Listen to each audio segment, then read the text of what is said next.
Hi all, welcome to football arena. ഈ world കപ്പിൽ അർജന്റീനയ്ക്ക് വേണ്ടി തകർപ്പൻ പ്രകടനം നടത്തിയ താരമാണ് ലിയാൻഡ്രോ പരേഡസ്. പക്ഷേ വേൾഡ് കപ്പിന്റെ ഫൈനൽ മത്സരത്തിൽ അദ്ദേഹം അതെല്ലാം കളഞ്ഞു കുളിച്ചു. അതായത് മത്സരശേഷം സ്പെയിൻ താരങ്ങളെ ലിയാൻഡ്രോ പരേഡസ് ആക്രമിച്ചിരുന്നു. അതിന്റെ പേരിൽ വലിയ ഒരു ചീത്തപ്പേര് തന്നെയാണ് പരേഡസിന് ഇപ്പോൾ ലഭിച്ചിട്ടുള്ളത്. ഇതിനിടെ പരേഡസുമായി ബന്ധപ്പെട്ട ഒരു റിപ്പോർട്ട് ESPN അർജന്റീന പങ്കുവച്ചിട്ടുണ്ട്. അതായത് അവസാനത്തെ 3 മത്സരങ്ങളും പരേഡസ് പരിക്കും വെച്ചുകൊണ്ടാണ് കളിച്ചിട്ടുള്ളത്.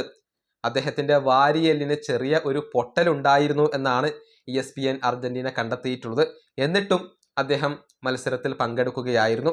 പല ദിവസങ്ങളിലും ശ്വാസമെടുക്കാൻ പോലും ബുദ്ധിമുട്ട് അനുഭവിച്ചിരുന്ന ഒരു വ്യക്തിയായിരുന്നു പരേഡസ്. പക്ഷേ ഈ വാർത്ത ലീക്കാവാതിരിക്കാൻ അദ്ദേഹം ശ്രമിച്ചു എന്നാണ് ESPN അർജന്റീന കണ്ടെത്തിയിട്ടുള്ളത്. കാരണം ലീക്കായി കഴിഞ്ഞാൽ എതിർ താരങ്ങൾ അദ്ദേഹത്തെ ടാർഗറ്റ് ചെയ്യാൻ സാധ്യതയുണ്ട്. അത് ഒഴിവാക്കാൻ വേണ്ടിയാണ് ഈ വാർത്ത അദ്ദേഹം മറച്ചു വെച്ചത്. അങ്ങനെ വാരിയലിന്റെ പൊട്ടലും ഏന്തിക്കൊണ്ടാണ് അദ്ദേഹം അവസാനത്തെ 3 മത്സരങ്ങൾ കളിച്ചിട്ടുള്ളത്. ശ്വാസമെടുക്കാൻ പോലും ബുദ്ധിമുട്ടിയ ഒരു സന്ദർഭങ്ങളും സമയങ്ങളും ലിയാൻഡ്രോ പരേഡസിന് ഉണ്ടായിരുന്നു എന്നാണ് ESPN അർജന്റീന റിപ്പോർട്ട് ചെയ്തിട്ടുള്ളത്. അത്രയേറെ ഡെഡിക്കേറ്റഡ് ആയിക്കൊണ്ടാണ് ഈ വേൾഡ് കപ്പിൽ അദ്ദേഹം അർജന്റീനയ്ക്ക് വേണ്ടി കളിച്ചിട്ടുള്ളത്. പക്ഷേ കഴിഞ്ഞ മത്സരത്തിന്റെ അവസാനത്തിൽ അദ്ദേഹം നടത്തിയ പ്രവൃത്തികൾ അത് ഒരിക്കലും ഒരു ഫുട്ബോൾ താരത്തിന് യോജിക്കാത്ത ഒന്നാണ്. മത്സരത്തിൽ പരാജയപ്പെട്ടതിന്റെ ഒരു അരിശം അദ്ദേഹം സ്പാനിഷ് താരങ്ങളെ ആക്രമിച്ചുകൊണ്ടാണ് തീർത്തിട്ടുള്ളത്.